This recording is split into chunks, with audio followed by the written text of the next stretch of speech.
Do a tail slate on this one? Okay, we'll do a tail slate. I'm rolling.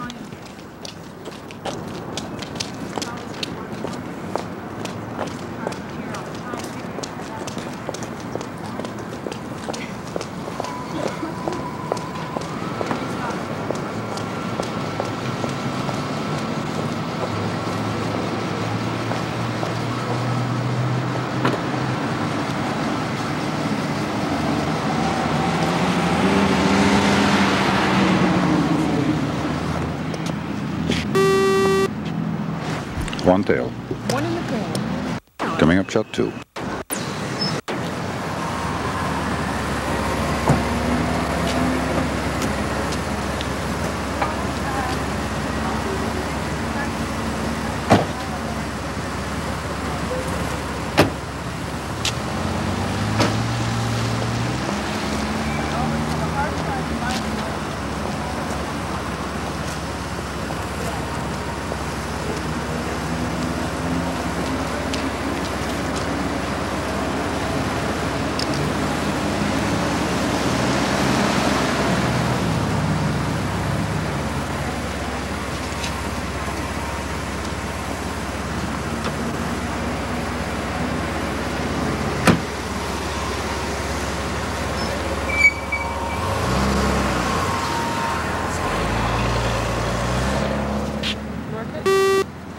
Tail 2. Okay, I'll get this one last.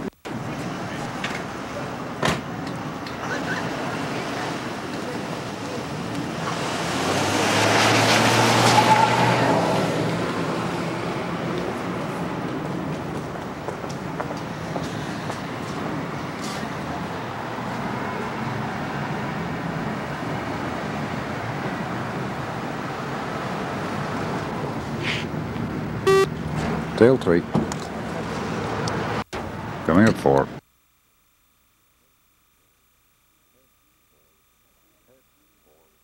Head 4. Sheila received an invitation and she works in the same center, but Helen's to get it. Check with Sheila. What time is this? Okay,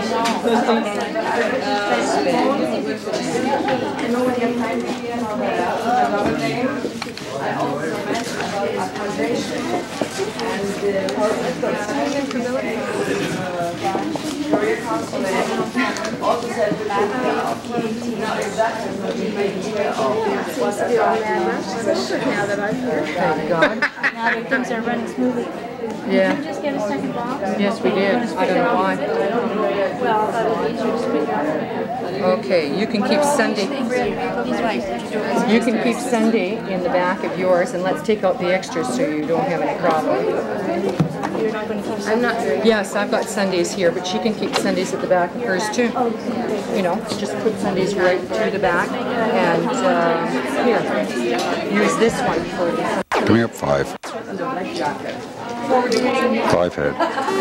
What is she taking care? It's with the organization and they take care of requests I have. What do you want to A happen? lady with a black shirt. What is she supposed to be doing for you? Oh yes, iPhone and Wednesday. And registering. To Toronto? And someone from the Women Career Counseling Service took the messages for the organization. Miss McKay. And she did not. And also I mentioned accommodation, which she said, all right, that will also be taken care of. So if that is not done, then naturally I don't know who will put or where I will put my head or whatever goes with it. Okay. I'd like your name, address, and Doris. Susan, yeah, Susan Phillips will be here soon, and she'll take care. Good morning. Is that the name? Susan White Phillips is shirt, in a charge black of jacket. Phillips. Yeah. She's the one that's doing the troubleshooting. Your name?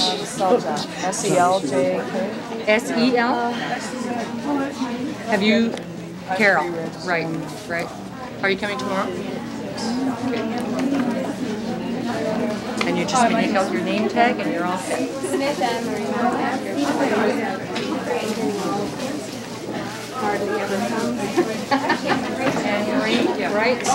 And you're coming tomorrow, are you, or not? Not. Okay, well, 27th. You just write out a name tag here, Anne Marie. For what? Yeah, there's a cross. Is there a cross?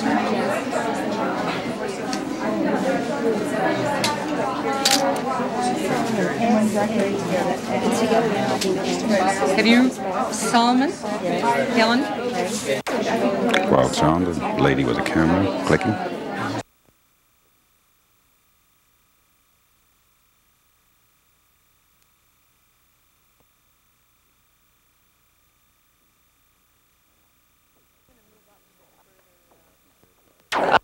Atmosphere prior to meeting.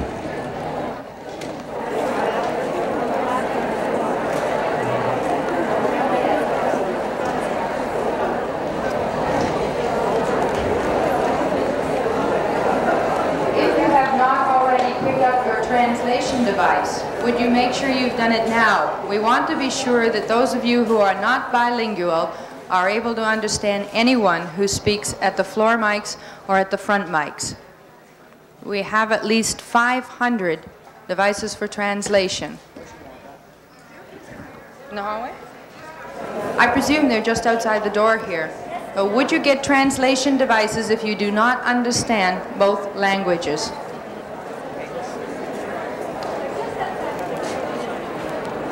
The translation devices are just outside the main door.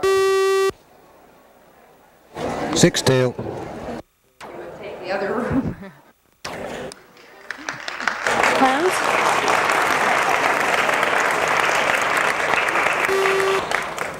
And what can you do Seven with a head. room full like this and a room full next door but say, just terrific. Obviously, we wanted to talk about our Constitution. And we're here to do that today. And there are so many women responsible for making sure that we're all here and able to do it, that it is literally impossible to have a thank you list. You will see that there are women around with various colored ribbons who are taking particular responsibility for today, but that just doesn't cover all the women who had some part in this. It doesn't cover the women from out of province who went out of their way to phone, not only to express support and say, we're glad you're going to be there, and to put in their 2 cents worth on the phone, because even though they couldn't be here in body, they wanted to be here in spirit. We have endorsations from across the country, national organizations, local organizations, individuals. However, we do have one slight change. It appears that on our 3 pages of endorsations, that the last group, the YMCA,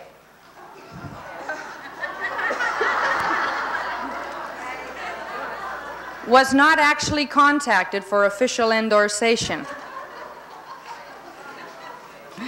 However, the Metro YWCA sends their welcome.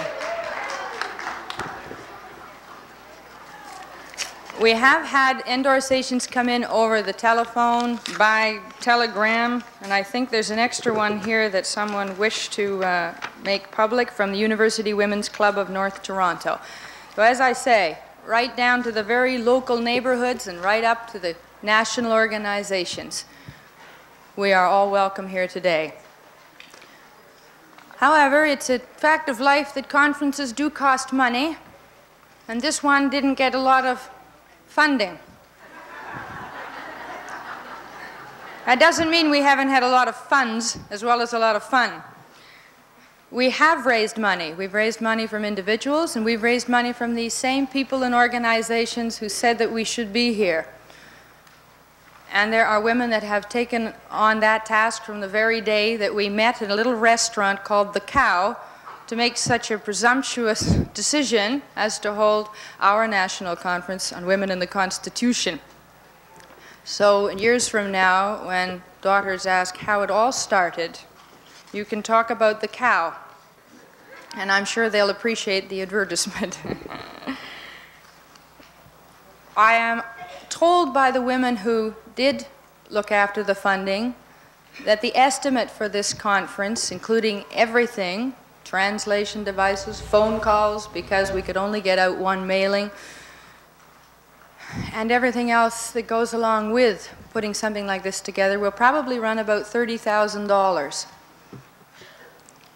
We are counting on the women who have actually come to do what the women who have not come have done through the males, and that is to contribute.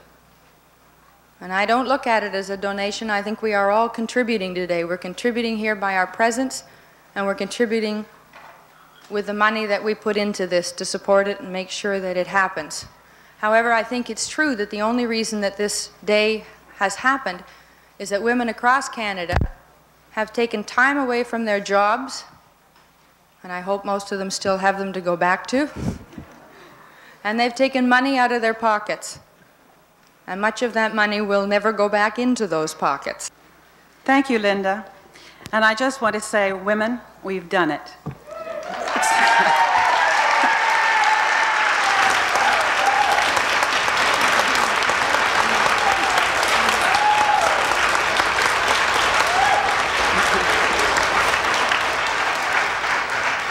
I have immense admiration and respect and appreciation for all of us. We are here, we are making this occasion happen, and we are obviously free, self-determining, and know what we want. And I think that's a good day for us. I have a few things that I want to say with regard to people who are serving in particular capacities here today. They are to be identified by ribbons that they're wearing. There are a few women who are wearing red ribbons who are to be identified as key conference planners. There are women who are wearing yellow ribbons who have also been key conference planners and who are prepared to accept inquiries and to provide various kinds of assistance during the day. If you have any questions, look for a woman with a yellow ribbon and she will be able to provide you with assistance. It will be 3 weeks ago tomorrow in the evening, about 10 o'clock, that a strange woman called my home. Her name was Linda Ryan Nye. And she said to me, "Are there women in Ottawa who would like to put together a conference?" And I said, "Sure." She said, "There are a few things to do."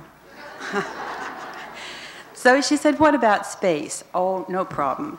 So we made some initial inquiries, and I contacted Flora MacDonald, who generated an enormous amount of interest and concern immediately in the conference and the idea, and was able to locate a room for us. As it happens, we began to grow in numbers, and the room wasn't quite large enough, and we needed a larger room, and that created a problem. But Flora MacDonald and Pauline Jewett, who are working together on this effort, were able to locate a larger room for us, the Railway Committee room. But we kept growing. We moved from the expected 250 to 300 women on to what could be close to 1,000 women today. I don't know the actual count at this point. This particular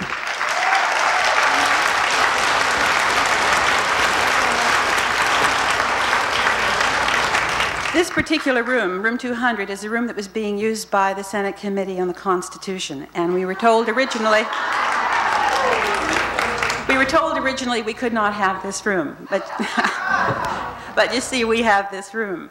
And it is with a great deal of appreciation that we thank and extend a great deal of gratitude to Flora MacDonald and Pauline Jewett and their staff. Margaret Herman, with incredible patience, has... Margaret Herman? Right over here. Margaret Herman has really worked very, very hard and very patiently. This staff and Margaret Mitchell from her office have been incredibly helpful. They have provided space. They have provided many, many kinds of help and assistance to us. We would not have been able to pull this off without that very specific help. Also, we reached a point very early along where we realized we were going to have people who wanted to drink coffee. And so what we did was to start inquiring around for coffee. And the NDP was very generous in providing us with coffee. Coffee throughout the day. The question is, I don't know whether the NDP realizes how quickly our numbers have swelled. So I just hope that they're going to be prepared to supply 1,000 cups of coffee today. But anyway, we thank the NDP for that. We came to the issue of food. What are we going to do about lunch? We made inquiries and we weren't able to get any assistance from the sources we tried originally. And Senator Bilish was very, very generous in helping us locate, through the House of Commons, hot meals in the dining room in the West Block. Senator Bilish is just here. Would you like to stand up?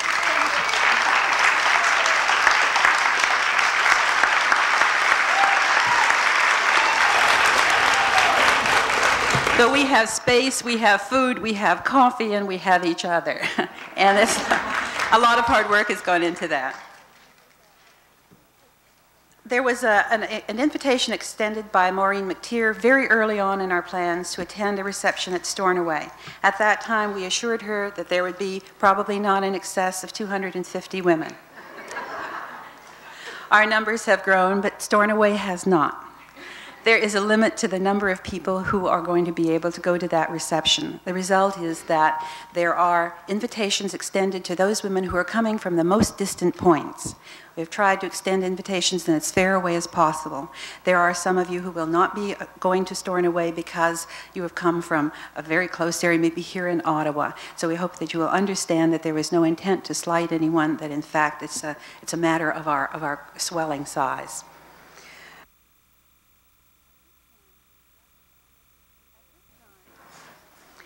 At this time, we would like to ask for a few words from Pauline Jewett and Flora MacDonald. Pauline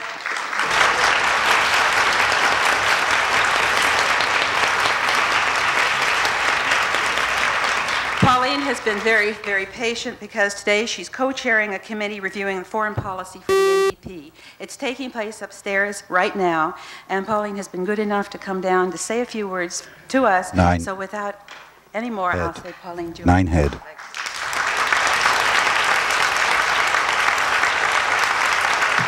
Thank you, Pat, very much. And I'm very happy to see you all.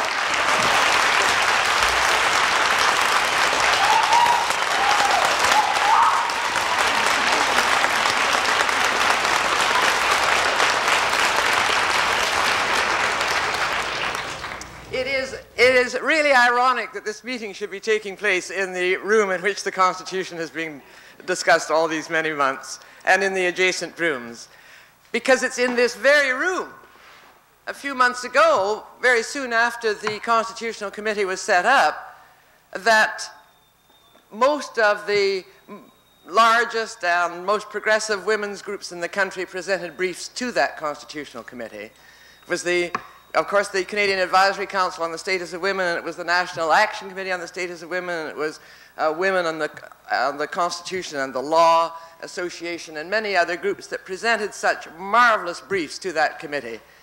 Many of you are here today because of the enormous interest that was taken by the association you belong to or by some other group in the Constitution of Canada, which is your Constitution. Your and my Constitution. It's no longer a Constitution just for the other 49% of the population.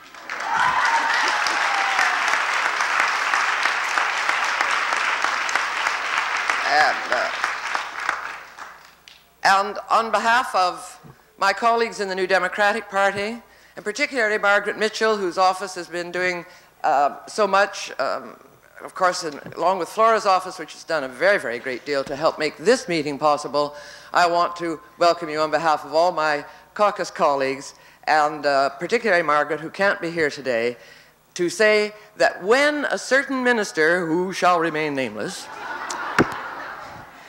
decided that we had had enough to say about the Constitution last fall, there was no need to say anything more about the Constitution, and therefore a conference for which his office had actually booked this very room back in December was no longer necessary. When that very minister decided a conference was no longer necessary, and when certain moles and patsies decided to go along with that decision,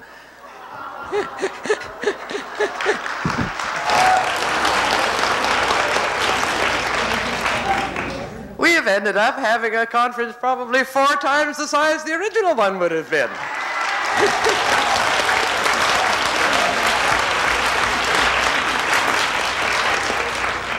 And therefore he has earned the heartfelt gratitude of all Canadian women.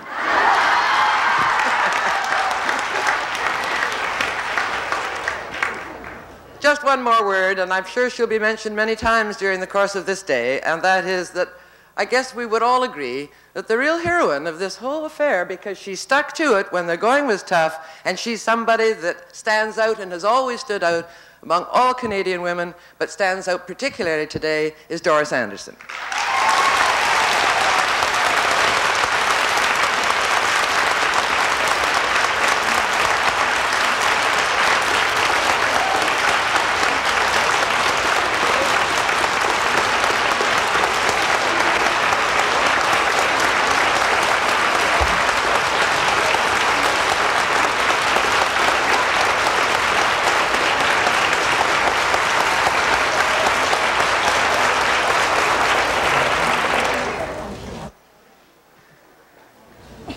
Flora is going to be talking to you.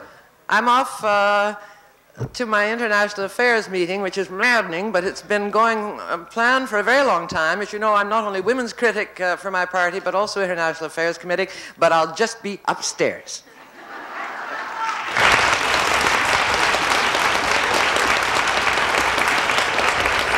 Thank you very much, Pauline. We're so pleased that you could be with us, even if for this period of time. Now I'd like to ask Flora MacDonald to say a few words to us. Flora and Pauline and Margaret Mitchell have a good long history of supporting women in their efforts, and it's a pleasure to present Flora MacDonald.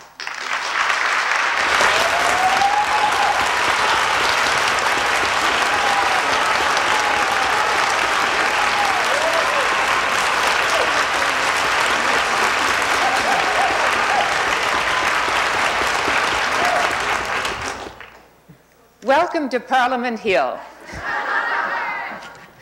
This morning, as I was coming up to the hill, one of the people whom I meet regularly said to me, "What are you doing going up there on a Saturday morning?" And I said, "Believe it or not, that's where the action is today." And that's not every day I can say such a thing about Parliament Hill. But we all know, we're all aware of the events that have precipitated this meeting here today. What I think is so marvelous about it, what I think is so extraordinary about it, is that it's spontaneous, that it's happened because women wanted it to happen, that there was no holding back, that there was no questioning or self-doubting. There was a group of women got together and said, "We will not be stopped." And that is what's happened today with this amazing turnout. C'est merveilleux d'avoir l'occasion de participer dans une conférence de cette nature et importance. Les questions que nous allons examiner pendant cette fin de semaine sont des questions qui s'adressent non seulement à la femme canadienne, mais à toute la société canadienne.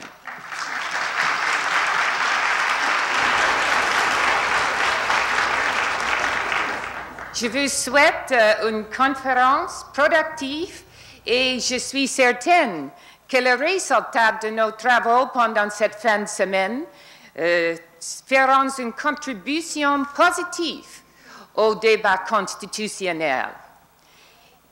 It's true that there have been a lot of discussions going on in this very chamber, in this very room, for the last 4 months. None will be more important than the discussions that take place here today.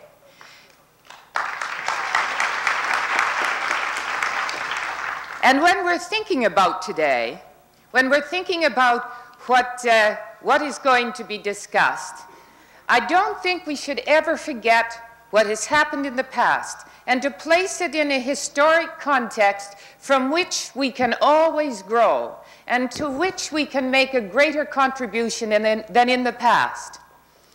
February the 14th, a lot of people think about it in a certain way. I think about it as the 51st anniversary when the Honourable Corinne Wilson was the first woman to be appointed to the Senate of Canada.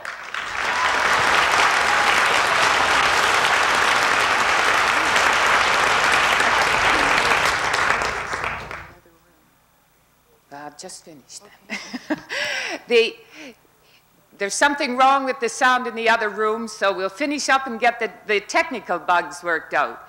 But I also want you to remember one other thing.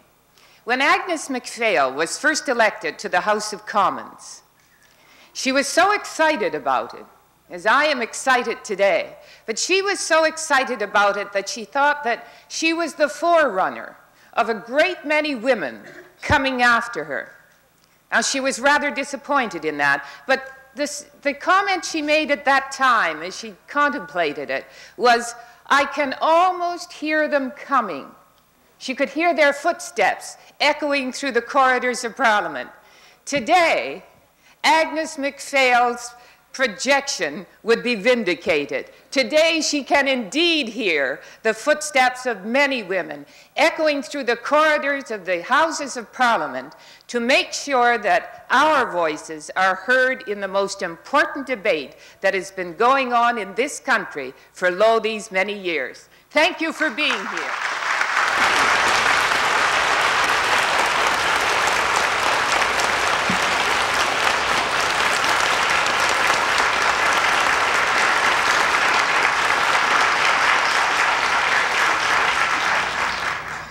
At this moment, we're going to hold for a few moments to see if we can get sound. We do have sound, or we're holding? We're holding for sound in the other room. However, I think there are a couple of things that I can say for this room, because the decision is that with this many women in this kind of situation, that we'll have to ask those who need to smoke during the break times, during the times when they need to go out and think over their decision, to have that smoke in the hallway, so that the room will not become an impossible one during the day. We have a couple more telegrams that have come in from the Women's Health Organization, looks like Truro, Nova Scotia, and the Saskatchewan Working Women from Regina.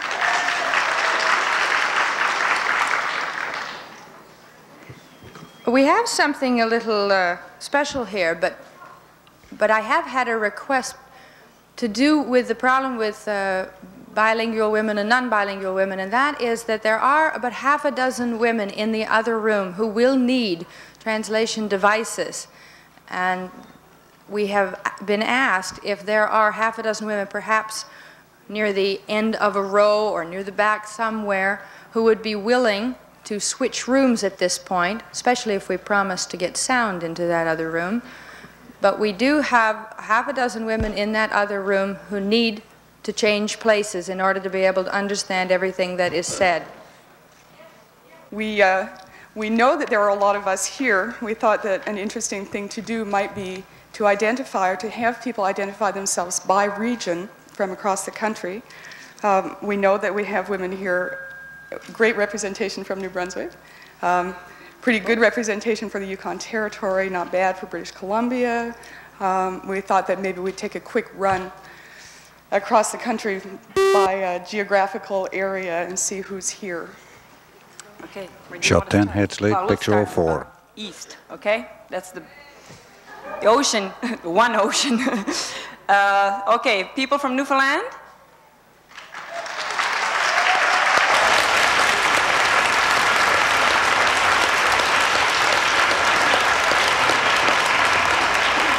Can anyone report to us for the other room? Because I think we should keep them connected.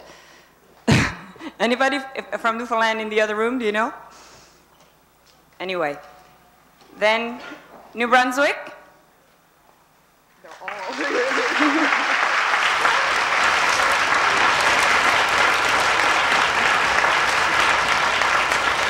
I'm sure there must be a few bilingual ones in the other room too. PEI?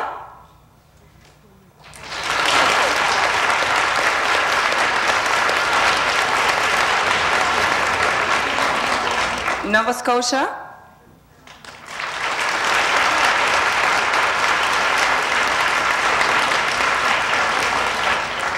Le Québec?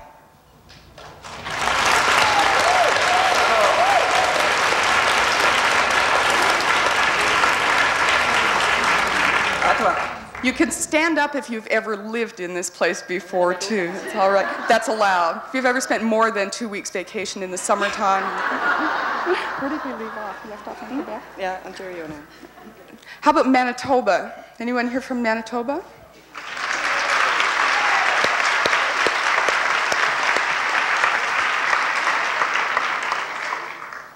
And Saskatchewan? I know we have a lot of telegrams from Saskatchewan.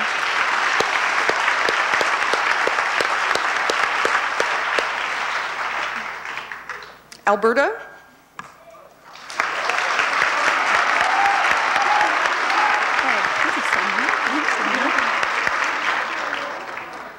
And British Columbia. Don't forget territories. I'll never forget the territories. Where are our Yukon people here, besides me? Hi, Deb.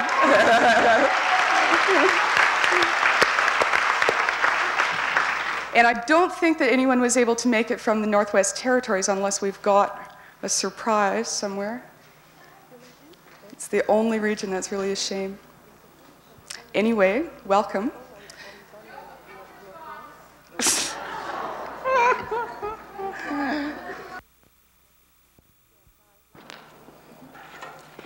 Yes, I'd like to introduce the subject of the current situation that we are in right now, although I'd like to think that the process is going to be changed in some way. I have some doubts. The reality of the situation is that we do have a debate beginning on Tuesday, which in effect will wrap things up, I'm afraid, unless we are able to do some really effective lobbying and putting pressure on the government to change either its schedule or the contents. I'd like panelists who feel that they have something to say on this subject to suggest how we, as women in our communities, can bring more pressure to bear on the government to reconsider some of either the sections of the Charter or the process itself.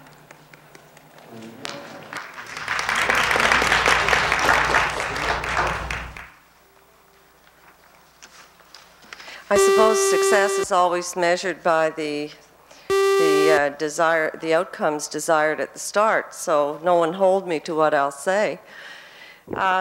Till Slate 24, it 2 seems beeps. to me that the way to begin to change attitudes is to begin at the personal relationship, that is between individuals and then individuals and groups, and hopefully begin to indicate to our elected representatives that in fact we represent a large body of common interests, which is also knowledge-based. It's a question from the floor. Okay, Mike 2. 25 head. In reply to what has just been said from the panel, I would like to assure you I have tried that route. I have certainly written my Member of Parliament with absolutely no result. As a matter of fact, it is his view that if the government has a majority, it gives it the right to do exactly what it wants to do. Now, I would like to take a very, very practical approach to this problem. Excuse me. What does the panel question consider? of clarification, please. All right, then question of clarification. All right, the clarification will be, it was aimed at the person who said that the British Parliament would have to pass a resolution passed by the Canadian Parliament, and she suggested that we do something about it here. What does she think of asking William Davis to withdraw his support for the resolution, for which he has no mandate whatsoever from the people of the province of Ontario? He did not ask us. He made a deal.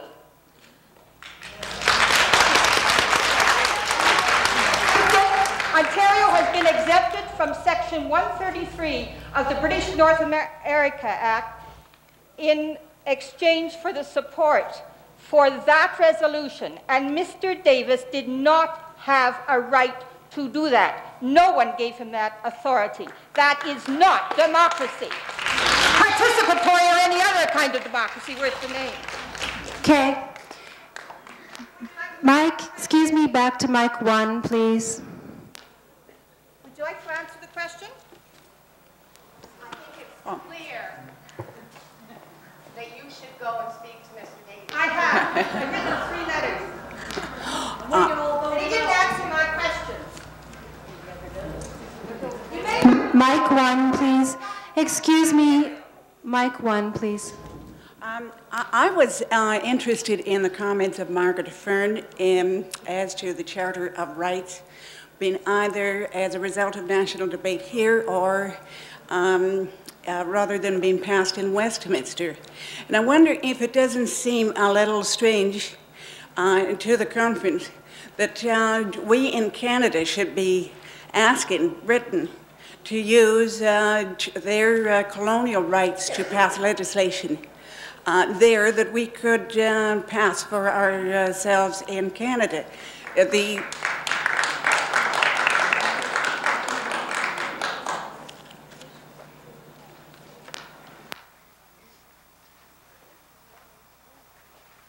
Well, I guess you just made the point that was inherent in what I was saying. It is colonial. It is an anomaly. We could expedite it by removing the Charter of Rights and simply going for the patriation with the amending formula, and that's what I'm proposing. That's what I feel, is that if we do not want to be regarded as a colony, we should not be asking Britain to use their colonial rights to pass our legislation. Mic 2. Very best, President of the Visible Minority Women's Society of Nova Scotia. And I really don't need to tell you that I represent a minority group, because I happen to be the only one that's here representing the black women of Canada. But that's not exactly...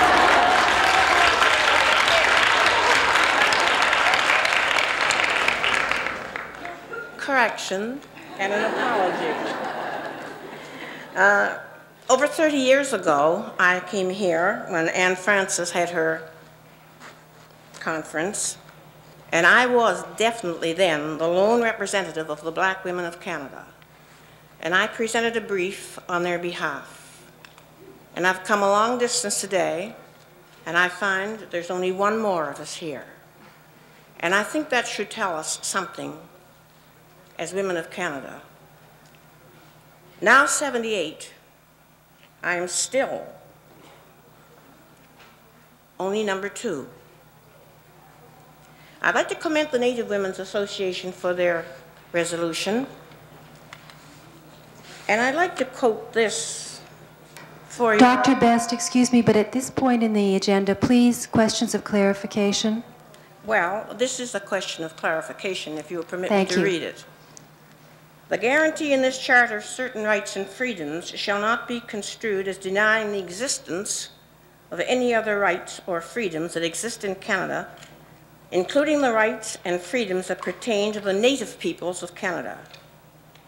And I'm suggesting, Madam Chairman, that not only do we deny the existence of certain rights, but it appears that you have denied the very existence of the black women of Canada.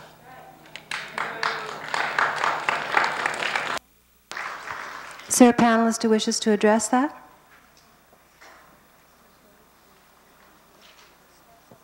Okay, it stands on its own. Thank you, Dr. Best. Can we go to mic 4, please? The question that I want to raise really covers every woman, because it deals with the previous motion that was raised about reproductive rights. It doesn't matter whether we're black, native, white, immigrant, native-born, or whatever. It affects all of us.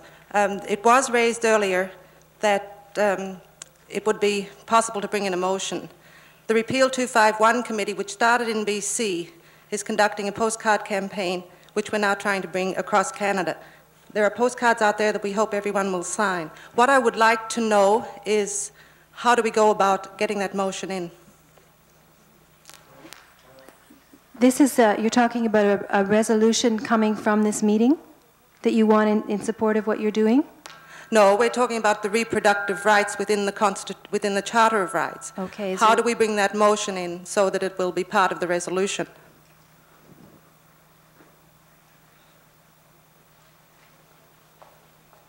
Well, if you want to submit a resolution to this group, you simply have to draw it in your workshop, which is going to come next.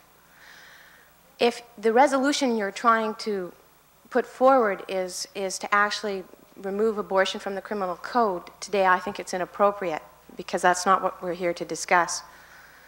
But I'm going to take this opportunity to make one point. There's a large movement in Canada to remove or repeal the abortion law. And the only point I'm going to make is that if you do that without substituting other federal legislation, then the right to legislate choice will go to the provinces. I would not want my province to be able to do that. Okay. Over to Mike 4, please. Okay.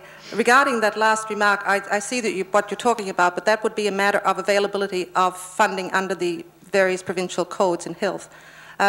It has to do, we're talking about reproductive rights, not within the Charter, which is a different thing from the other action. Now, I'm afraid at this point I have run out of time. Now, I would like a sort of a consensus from the people here. We can do one of two things. I can recognize everybody standing at the mics right now, and we can continue on, which means that you cut short the workshop discussion prior to lunch. Now, it's not out of the question that we can continue after lunch with discussion, but I want you to know it's not a matter of wanting to be a dictator up here. It's a matter of knowing what is yet to come and just wanting to be able to facilitate that. So can I have a sense? Last has no slate. That was the last shot on picture roll 10. It was supposed to be 26. Coming up picture roll 11. I'm Hilda Thomas from Vancouver, BC. I want to comment first that there's been a lot of talk this morning about their standards and ours, and their charter and ours. And I think it's very important that we try to deal with the proposed amendments and get the best kinds of wording we can and so on. But it seems to me at the same time somewhat ludicrous that we're simply trying to update the American Constitution, which was passed in 1776. Surely there is room here for some imaginative, for some innovative, some alternative charter of rights which will really express the needs of women and of all people in this country. Mercia Stickney mentioned reproductive rights, which are not included in the Charter. I also think we should be talking about economic rights, about the right of women to organize and to strike. And when you look at the numbers of women trying to organize in the banks, with the Royal Bank and the Bank of Montreal and the Bank of Commerce coming down on their backs, when you look at the public service workers, when you look at the problems the translators had here, it seems to me that we have to go beyond the minimal bourgeois rights that were won in 1776 to some kind of new feminist, human concept of what rights are all about. And I wonder if there's going to be any opportunity in this conference for an alternative concept of what a charter of human rights would really look like from a woman's point of view.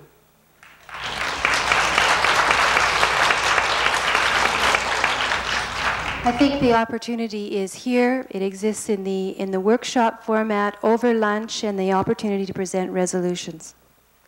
I'd like to go to Mike 2.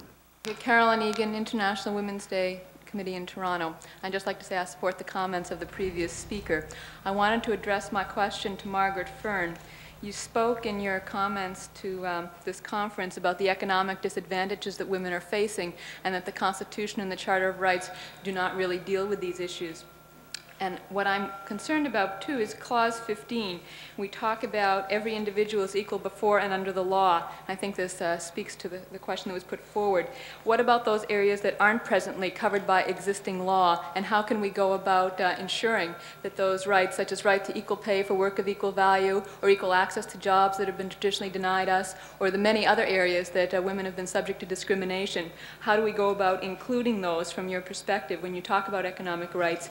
Because it appears to us in the International Women's Day Committee, if we look at Clause 15, and if we say every individual is equal before and under the law and in all areas, this may be a way of dealing with this kind of thing, or broadening, because the law is, as we all know, I think, extremely limited. So I realize from what the chair just said, we'll have an opportunity in the putting resolutions forward to deal with this more clearly, but I'd like to have your comments on that, please.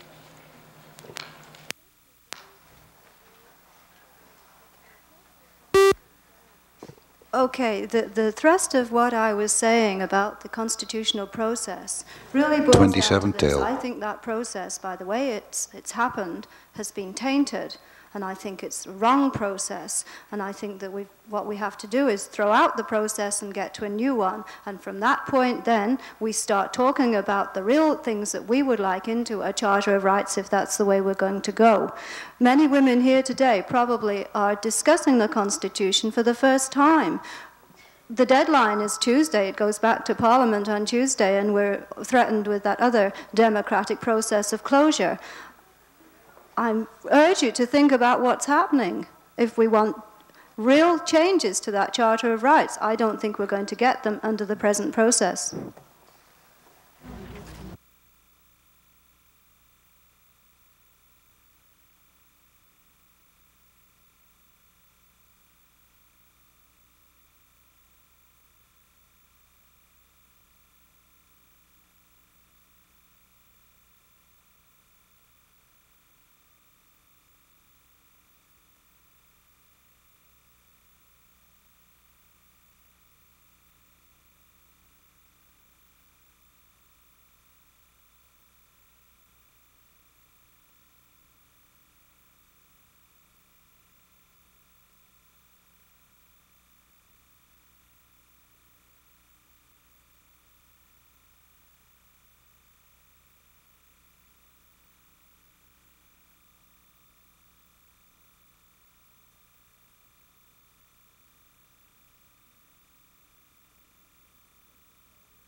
I don't think that's necessarily fair when they're totally integrated and have advantages given to them that my children don't have. You know, I don't... To 8 head. No, the Indian women have theirs taken away.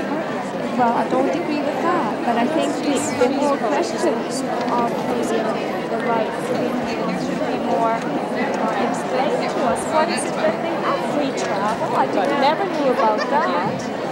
Okay, I mean, there's so many things we don't know. They just want equal. They just want equal treatment. Because we know has access to... Are we on camera? What is this? Yeah. Coming up to 9.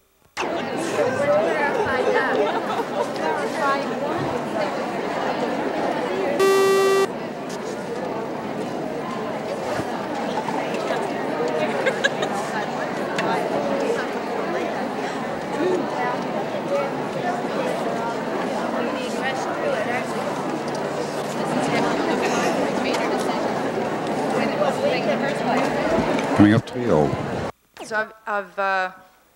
Of information, because we have a couple of changes for this morning, or from this morning. We said this morning that in fact we had representatives or someone from every place but the Northwest Territories, and I am pleased to inform you that this afternoon we were joined by Claire Barnaby from the Northwest Territories.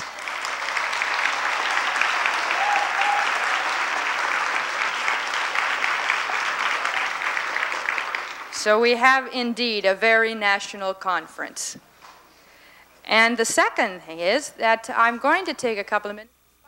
Still picture 11 coming up, shot 30. I think we're going to have to keep remembering that we are not trying to do it all today. We are saying that we want to continue to be part of the process.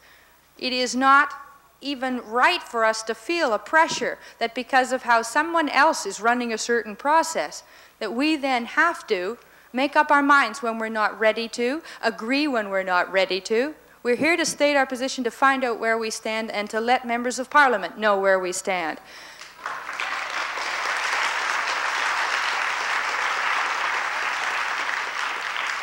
Now, on that issue, I think there's probably still some clarification on a couple of points. People are very concerned with what will come out or won't come out of this conference. I don't know that any better than you do, because we're here to find that out. But I do know that we are going to say so much today that there are going to be things to be said to the public and specifically to the members of Parliament. Even if it's that women feel strongly on these issues, they are concerned, they are confused, they are not happy with something that's happening here. Now, we have a Parliament I say, of 282 people, and 14 of those are women, and we mean by Monday morning, while they are just barely into third reading, as short as that reading may be, they are barely into it, and we mean to let every single member of Parliament know some of the points and positions that come out of today, so that you understand that's what we intend to do, because that's why we felt we had to have the conference right now, and that's, we consider, the part of the process.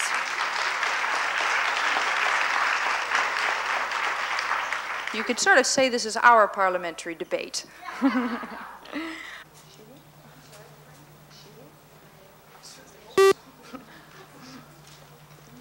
30 head. Okay, well, we'll move to the next one until we find Marlene. The resolution concerning representation of women, particularly in the Senate and on the Supreme Court, Lynn McDonald.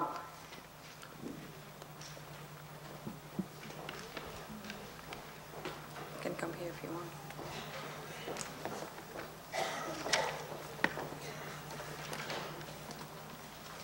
Good afternoon.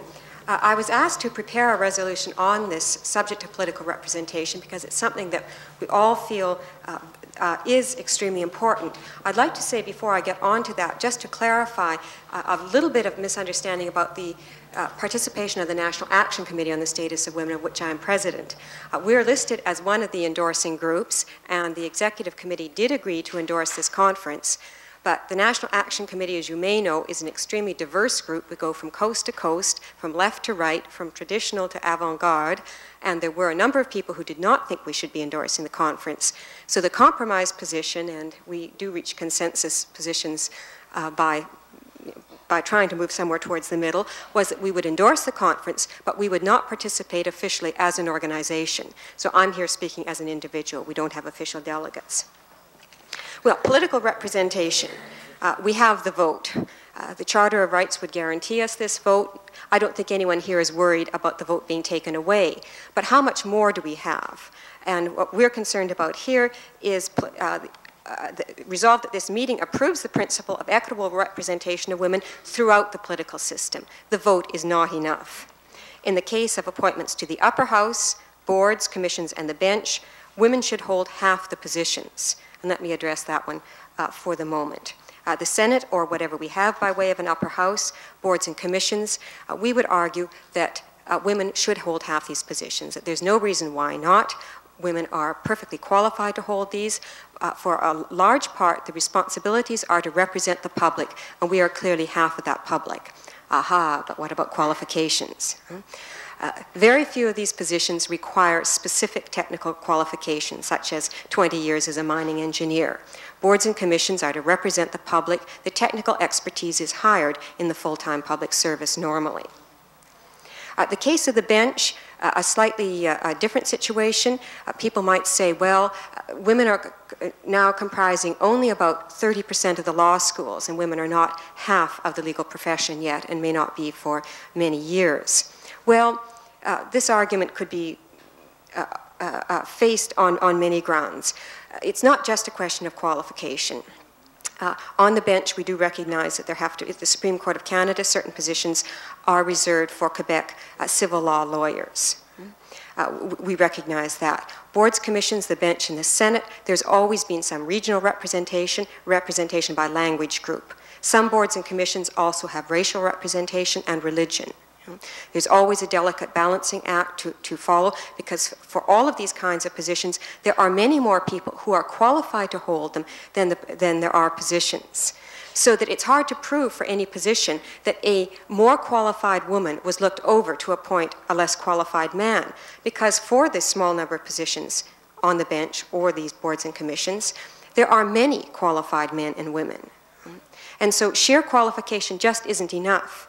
You could fill the Supreme Court of Canada with lawyers and judges from Toronto, but we would not like that at all. And it's unthinkable that there could be this kind of lack of representation in the Senate or the bench or the major boards and commissions. We do recognize the need for representation. It's just that other groups have been more powerful than we have. Other groups insist on getting their share on the bench or on a board or commission. Well, women are half the population of the country. We're greater than the population of Quebec, and often we get the representation of Prince Edward Island.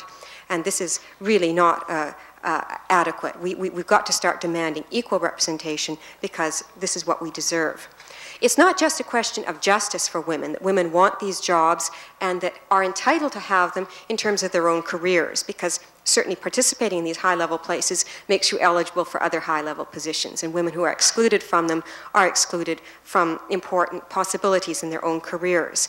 But we have reason to believe that women take a different approach, they have different background, they are sensitive to different issues.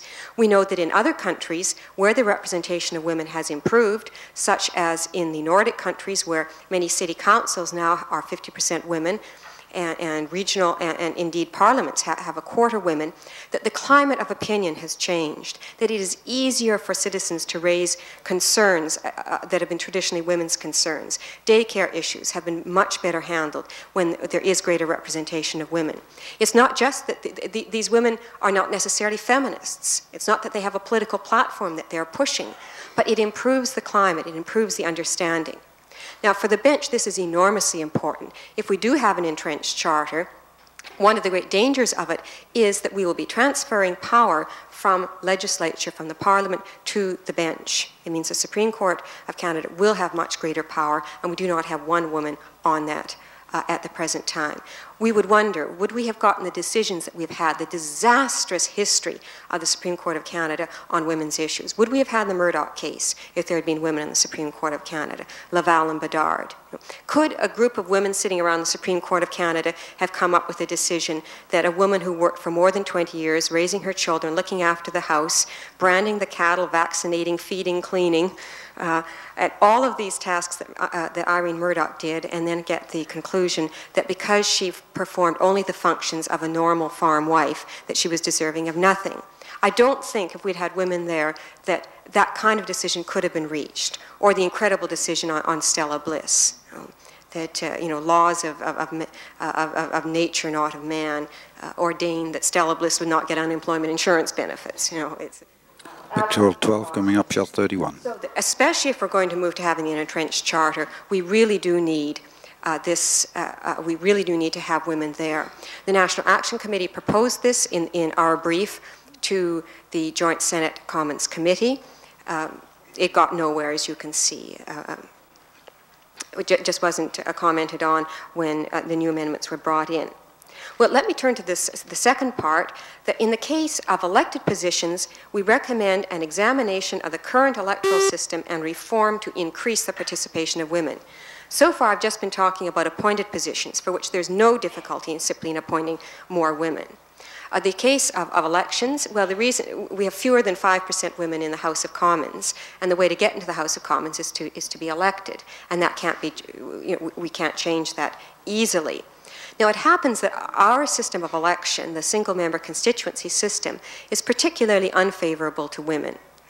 In the countries that have it, such as the UK, the United States, Australia, and New Zealand, that same proportion of 5% and under holds. Nowhere where there is this system have we broken through it. Now, the countries that have broken through and have gotten to at least to reasonable levels of representation are the countries with list systems of various sorts. And different proposals are being examined that the party puts forward its list. Every other name has to be a woman's name. So if the party elects 10 people, 5 of them would be women. In the Nordic countries have reached 25% representation of women with this system. Well, is it possible for Canada? Well, we have a long history of the single-member system, and there are good reasons that we might want to maintain it. But I think that we should begin to examine it. In rural areas, it might be very hard. The MP has an enormous amount of territory to cover. But in urban centres, so often the boundaries are quite arbitrary. You live in one constituency, and the next election it's a different one because the boundaries are being shifted. Very often people have more in common with people in another constituency next door than they do, say, in the case of the Toronto strip ridings in the north end of their own constituencies. This would be true in many, many cities. That is quite arbitrary how they're cut up. And one might well imagine a system where you had groupings of 2, 4, 6, or whatever members for a larger area in which we could have some kind of a modified list system.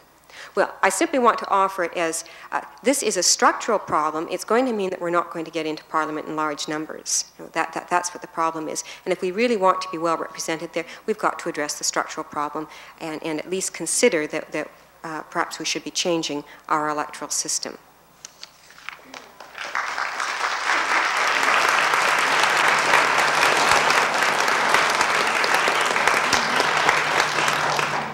Okay, are there any objection in the two rooms to the resolution as it stands? Would you please come to the mic, please?